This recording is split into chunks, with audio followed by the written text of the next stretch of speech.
इस बार मामला सिर्फ मोहब्बत का नहीं बल्कि जिद, ताकत और कुर्बानी का है। सुंदरी के किडनैप होते ही बादशाह अपना पूरा पावर इस्तेमाल करता है और कुछ ही देर में उसे पता चल जाता है कि इसके पीछे कुर्बान अली का हाथ है। ये सुनते ही बादशाह का गुस्सा कंट्रोल से बाहर हो जाता है और वो बिना टाइम बर्बाद किए सुंदरी को बचाने निकल पड़ता है। लेकिन जाने से पहले खुर्शीद उसे रोकती है और सच बताने की कोशिश करती है कि सुंदरी उससे मोहब्बत नहीं करती। मगर बादशाह अब कुछ सुनने के मूड में नहीं होता। उसे सिर्फ एक ही चीज दिख रही होती है, सुंदरी।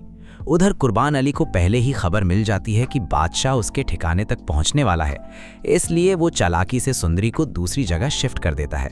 लेकिन जैसे ही बादशाह वहां पहुंचता है उसे एक और झटका लगता है। गुलाम भी वहीं बंधा हुआ मिलता है। पहले तो दोनों आमने सामने आ जाते हैं, लेकिन जल्द ही उन्हें समझ आ जाता है कि असली दुश्मन कोई और है। यहीं से कहानी में बड़ा ट्विस्ट आता है। दोनों मिलकर सुंदरी को बचाने का फैसला करते हैं। अब शुरू होता है असली गेम। दोनों कुर्बान अली के नए ठिकाने पर पहुंचते हैं, लेकिन वहां का सीन देखकर उनके होश उड़ जाते हैं। सुंदरी कुर्बान के सामने बैठी होती है और उसके सिर पर बंदूक तनी होती है। कुर्बान अली साफ बोल देता है, अगर सुंदरी चाहिए तो एक ही रास्ता है, अभी के अभी इसका निकाह गुलाम से करवाओ और इसे हमेशा के लिए इस शहर से दूर भेज दो। ये सुनकर बादशाह के पैरों तले जमीन खिसक जाती है, क्योंकि पहली बार उसे समझ आता है कि मोहब्बत जबरदस्ती नहीं मिलती। सुंदरी भी साफ बोल देती है, वो सिर्फ गुलाम से मोहब्बत करती है। अब बादशाह के पास दो ही रास्ते होते हैं, या तो जिद में सब कुछ खत्म कर दे या फिर सुंदरी की खुशी के लिए खुद को पीछे हटा ले।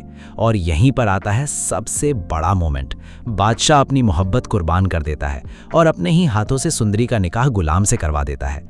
लेकिन कहानी यहाँ खत्म नहीं होती। निकाह के बाद गुलाम और सुंदरी इस शहर को छोड़कर नई जिंदगी शुरू करेंगे, लेकिन उनका पीछा खतरे नहीं छोड़ेंगे। कुर्बान अली अभी पूरी तरह खत्म नहीं हुआ, वो फिर से वापसी कर सकता है। दूसरी तरफ बादशाह की जिंदगी में बड़ा बदलाव आएगा। शुरुआत में वो मजबूरी में मुर्ख के साथ रहेगा, लेकिन धीरे धीरे मुर्ख की सच्चाई और कैर उसका दिल बदल देगी।